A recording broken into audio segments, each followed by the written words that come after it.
தமிழ்நாட்டு வரலாற்றிலேயே முதல் முறையாக விஜய் அவர்கள் ஆட்சிக்கு வந்ததுக்கு பிறகுதான் 717 டாஸ்மாக் கடைகளை மூடி இருக்கிறாரு. இதுவரைக்கும் அப்படியெல்லாம் ஒண்ணு நடந்ததே கிடையாதுப்பா அப்படின்னு சோசியல் மீடியால இருந்து சேட்டலைட் சேனல் வரைக்கும் பக்கம் பக்கமா நியூஸ் போட்டுட்டு இருக்காங்க, தொடர்ச்சியா செய்தி வெளியிட்டு இருக்காங்க. இந்த டாஸ்மாக் குறித்தான உத்தரவும் இந்த செய்தியும் பரப்பப்படுறதுக்கு 48 மணி நேரத்துக்கு முன்னாடி மாரிதாஸ் அப்படிங்கக்கூடிய யூடியூபர் ஒரு செய்தியை வெளியிட்டு இருக்கிறார். ஒட்டுமொத்தமாக தமிழ்நாட்டில் இருக்கக்கூடிய டாஸ்மாக்கினுடைய லிக்கர் டிஸ்ட்ரிபியூஷன், அதாவது ஒரு மாசத்துக்கு எந்த விதமான உழைப்புமே இல்லாம 1000 கோடி கமிஷன் வாங்கக்கூடிய இந்த லிக்கர் டிஸ்ட்ரிபியூஷன் கான்ட்ராக்ட ஆதவர்ஜுனாவினுடைய மாமனாரான மார்டின் குரூப்புக்கு கொடுக்க போகிறதாக ஒரு செய்தி வந்திருக்கு அப்படின்னு சொல்லி அந்த செய்தியை வெளியிட்டு இருக்கிறார். இந்த ரெண்டு செய்தியும் பொருத்தி பார்த்தா நமக்கு மிகப்பெரிய அதிர்ச்சியாக இருக்கிறது. உண்மையிலேயே திரு விஜய் அவர்கள் வந்ததுக்கு பிறகுதான் 717 கடைகள் மூடப்படுகிறதா? அப்படி உண்மையிலேயே மூடப்படுகிறதாக இருந்தால் எந்தெந்த ஊர்ல எந்தெந்த பகுதியில் இருக்கக்கூடிய கடையை மூட போறீங்க? அது குறித்தான நம்பர் அப்ஸ்ட்ராக்ட ஏன் வெளியிடல? இதற்கு பின்னாடி நடந்துட்டு இருக்கக்கூடிய உள்ளடி அரசியல் என்னென்ன? அது மட்டுமல்லாமல் குறிப்பாக இந்த மதுவிலக்கு ஏன் ஆதவர்ஜுனா அவர்களுடைய கைக்கு மாற்றப்படுகிறது? ஒரு பக்கம் சோசியல் மீடியாவில் இது போன்ற ஒரு பிம்பங்களை உருவாக்கி கொண்டு, இன்னொரு பக்கம் இந்த டாஸ்மாக் கான்ட்ராக்டில் நடக்க போற கமிஷன் கையாடல்கள் என்னென்ன? வணக்கம், இது தமிழ் குரல். நான் உங்கள் சத்யராஜ். இன்னைக்கு காலையில இருந்து பாத்தீங்கன்னா சோசியல் மீடியாவா இருக்கட்டும், சேட்டலைட் சேனலா இருக்கட்டும், பயங்கர பரபரப்பா என்ன பேசுறாங்க அப்படின்னா, திரு விஜய் அவர்கள் சிஎம் ஆனதுக்கு பிறகுதான் 717 கடைகளை மூடி இருக்கிறார். அதுலயும் குறிப்பா பாத்தீங்க அப்படின்னா கோயில் பக்கத்தில் இருக்கக்கூடிய, அதாவது வழிபாட்டு தலங்கள் பக்கத்தில் இருக்கக்கூடிய 276 கடைகளை மூட போறாரு. அது மட்டும் இல்லாம கல்வி நிறுவனங்கள், ஸ்கூலா இருக்கட்டும், காலேஜா இருக்கட்டும், இதுக்கு பக்கத்தில் இருக்கக்கூடிய 186 கடைகள், பேருந்து நிலையத்துக்கு பக்கத்தில் இருக்கக்கூடிய 255 கடைகள் அப்படின்னு சொல்லி ஒரு லிஸ்ட்டை வெளியிட்டு இருக்காங்க. இது ஒரு வரவேற்கத்தக்க விஷயம். கட்டாயம் டாஸ்மாக் மூடப்பட வேண்டும், அதுல எந்த மாற்று கருத்தும் கிடையாது. ஆனா இங்க பரப்பப்படக்கூடிய செய்தி என்ன அப்படின்னா, தமிழ்நாட்டு வரலாற்றிலேயே முதல் முறையாக டாஸ்மாக் இப்பதான் மூடப்படுது அப்படிங்கிறது தான். இதுதான் நமக்கு ஒரு அதிர்ச்சியான விஷயமா இருக்கு. டாஸ்மாகினுடைய வரலாறு என்னன்னு தெரியுமா? டாஸ்மாக் இந்த லிக்வர் டிஸ்ட்ரிபியூஷன் அப்படிங்கிறது எப்ப டாஸ்மாக் கீழே கொண்டு வரப்படுது? குறிப்பாக பாத்தீங்கன்னா 2003, 2004 அன்னைக்கு ஜெயலலிதா அரசாங்கம் தான் டாஸ்மாக் ஒரு தனியார்கிட்ட இருந்து அரசு கட்டுப்பாட்டு கொண்டு வர்றாங்க. அப்படி அவங்க கொண்டு வரும்போது 6700 கடைகள் இருக்கு. இந்த கடைகளை படிப்படியா மூடணும் அப்படின்னு மக்கள் தரப்பிலிருந்து மிகப்பெரிய போராட்டங்கள் நடந்துச்சு. அந்த போராட்டங்களின் அடிப்படையில பாத்தீங்க அப்படின்னா 2016 500 கடைகளை அன்னைக்கு இருந்த ஜெயலலிதா அரசாங்கம் மூடினாங்க. இதுதான் ஃபர்ஸ்ட் வரலாறு. அதுக்கு பிறகு பாத்தீங்க அப்படின்னா நீதிமன்றங்கள் அதிரடியாக பல உத்தரவுகளை போட்டாங்க. குறிப்பாக உயர்நீதிமன்றங்கள் இந்த நெடுஞ்சாலைகள், அதாவது ஹைவேஸ் இருக்கு பாத்தீங்களா, அந்த ஹைவேஸ்ல டாஸ்மாக் இருக்கிறதுனால பல பேர் குடிச்சிட்டு வண்டி ஓட்டுறாங்க. இது மட்டும் இல்லாம அங்க மதுபான வாங்க வர்றாங்க, அங்க குடிச்சிட்டு வண்டி எடுத்துட்டு ஓட்டுறாங்க, பைக் எடுத்துட்டு போறாங்க. இது பல விபத்துக்களை உருவாக்குது, பொதுமக்களுக்கு மிக மோசமான பாதிப்புகள் ஏற்படுதுன்னு இதெல்லாம் உடனே எடுக்கணும்னு நீதிமன்றம் உத்தரவிட்டாங்க. அதன் அடிப்படையில கிட்டத்தட்ட பாத்தீங்கன்னா 6300 கடையில இருந்த டாஸ்மாக் 2830 கடையாக குறைத்தார்கள். சோ அப்ப ஏற்கனவே இதுக்கு முன்னாடியே டாஸ்மாக் கடைகளை நீக்கின வரலாறுகளும் உண்டு. அதுல குறிப்பா இன்னொரு ட்விஸ்ட் இல்லைன்னா காத்திருக்கு அப்படின்னா, எடப்பாடி அவர்கள் முதலமைச்சரா வந்ததுக்கு பிறகு இந்த 2830 கடையில் இருந்து, அதாவது நீதிமன்றம் குறைக்க சொன்னாங்க பாத்தீங்களா, அதுக்கு பிறகு ஹைவேஸ்ல இருந்த கடையை எடுத்துட்டு ஊருக்குள்ள நிறைய கடைகளை உருவாக்குனது இந்த எடப்பாடி காலகட்டத்தில். கிட்டத்தட்ட 2830 கடையில இருந்து 5512 கடை வரைக்கும் கொண்டு போனது யாருன்னு பாத்தீங்க அப்படின்னா, இதுக்கு முன்னாடி இருந்த அதிமுக எடப்பாடி அரசு. சோ அப்போ நீதிமன்ற உத்தரவுக்கு பிறகு 2830 கடையில இருந்து 5152 கடையாக அதிகரித்தது அதிமுக பீரியட்ல. அதுக்கு பிறகு என்ன நடக்குது அப்படின்னா, 2021 திமுக அரசாங்கம் ஆட்சி அதிகாரத்துக்கு வந்த உடனேயே முதல்ல ஒரு 95 கடையை நீக்கிறாங்க.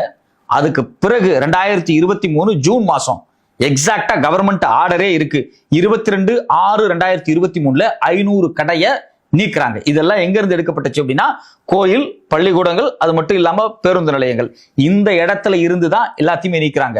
அதாவது சாதாரணமா குடிக்கக்கூடிய ஒருத்தட்ட போய் நீங்க கேட்டீங்க அப்படின்னா, அண்ணே நம்ம ஊர்ல டாஸ்மாக் கடை எங்க இருக்கு அப்படின்னா, என்னப்பா அது பஸ் ஸ்டாண்டு பக்கத்துல இல்ல, கோயில் பக்கத்துல அங்கெங்கயோ கொண்டு காட்டுக்குள்ள வச்சிருக்கான்ப்பா அப்படின்னு சொல்லி கேஷுவலா பேசுவாங்க.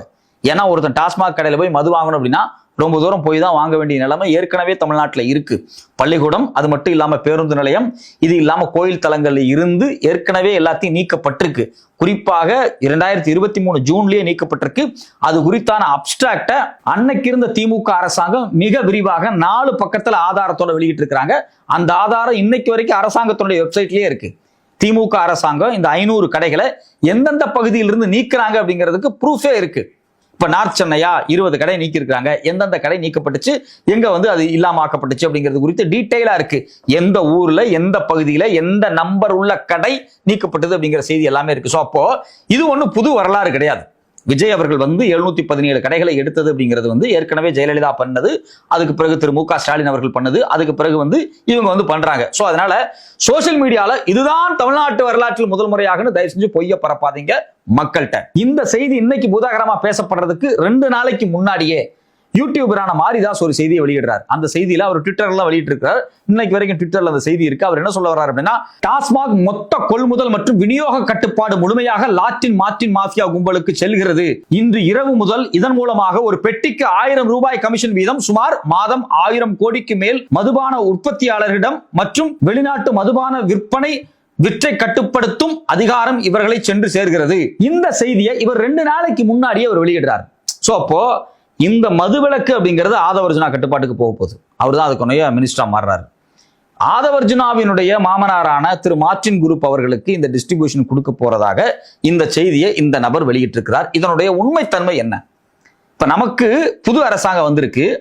ஏற்கனவே இருந்த அரசாங்கத்தின் மீது என்ன பலி இருந்துச்சு? இவங்க தான் வந்து மதுபானத்தை உற்பத்தி பண்றாங்க. சாராய ஆலைகள் எல்லாமே திமுக காரங்கள்ட்ட தான் இருக்கு, அதிமுக காரங்கள்ட்ட தான் இருக்கு. அதனாலதான் நமக்கு டாஸ்மாக் ஒழிக்க மாட்டேங்கிறாங்க, டாஸ்மாக் மூட மாட்டேங்கிறாங்க. தமிழ்நாட்டில் இருக்கக்கூடிய தமிழர்கள் லட்சக்கணக்கான பேர், கோடிக்கணக்கான பேர் குடிச்சு குடும்பத்தை இழந்து, உடம்பை இழந்து, வாழ்க்கை இழந்து, பணத்தை இழந்து எல்லாரும் நடுத்தருவுக்கு வர்றாங்க. இதுக்கு முழுக்க முழுக்க காரணம் சாராய ஃபேக்டரி இவங்கள்ட்ட இருக்கிறதா அப்படின்னு சொன்னாங்க இல்லையா? இப்ப நம்ம கேட்கக்கூடிய கேள்வி என்ன அப்படின்னா, புது அரசாங்கம் விஜய் அரசாங்கம் அவர்கள் டாஸ்மாக் மூடுறீங்களா? ஏன் நீங்க நேரடியா இன்று முதல் டாஸ்மாக் மூடப்படுகிறது அப்படின்னு சொல்லாம டாஸ்மாக் இருக்கக்கூடிய 500 கடையை மூடுறேன், 300 கடையை மூடுறேன் அப்படிங்கிறீங்க. 500 கடை ஏற்கனவே திமுக அரசு மூடி இருக்கு. இதுக்கு முன்னாடி அதிமுக அரசாங்கம் மூடி இருக்கிறாங்க.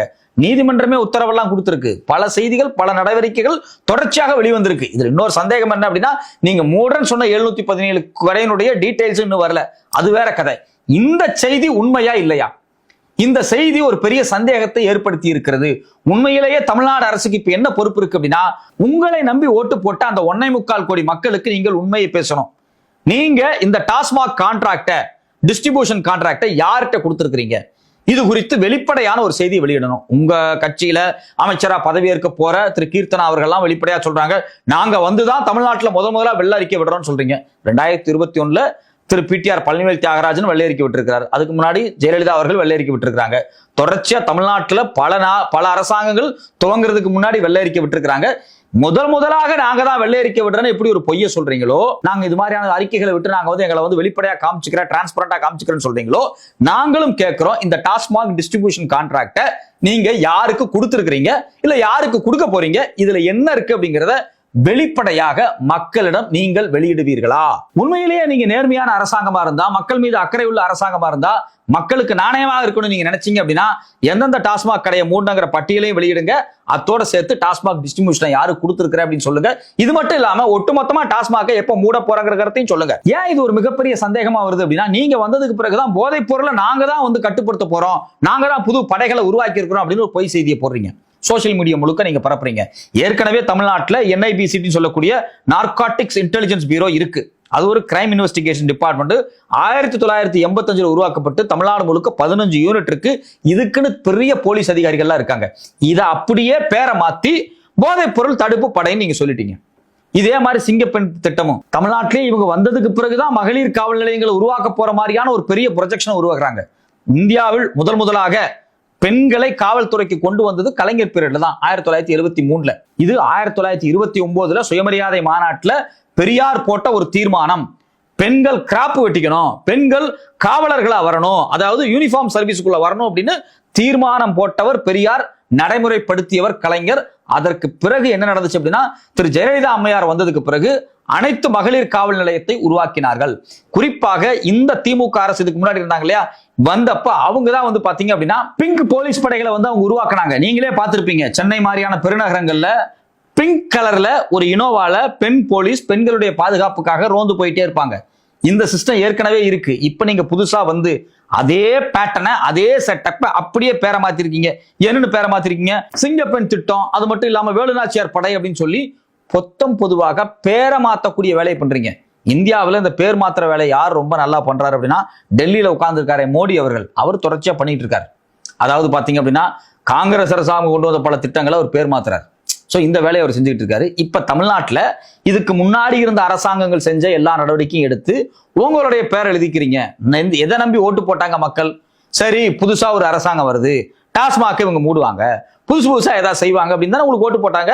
ஆனா நீங்க ஒண்ணுமே செய்யாம ஏற்கனவே இருக்கிற அரசாங்கம் செஞ்சதை உங்க பேர்ல லேபிள் எழுதிக்கிறது எந்த வகையில் நியாயம்? இது எல்லாத்தை விட தமிழக மக்களுக்கு இருக்கக்கூடிய மிக முக்கியமான ஒரு கேள்வி என்ன அப்படின்னா, டாஸ்மாக் நீங்க மூட போறீங்களா இல்லையா? டாஸ்மாகினுடைய இந்த லிக்வர் கொள்முதல் கான்ட்ராக்டை நீங்க யாருக்கு கொடுத்திருக்கீங்க? இது குறித்து வெளிப்படையான செய்தியை நீங்க வெளியிட வேண்டும். பொறுத்திருந்து பார்ப்போம் தமிழ்நாடு அரசாங்கம் இது குறித்து ஏதாவது செய்தியை வெளியிடுதா அப்படின்னு.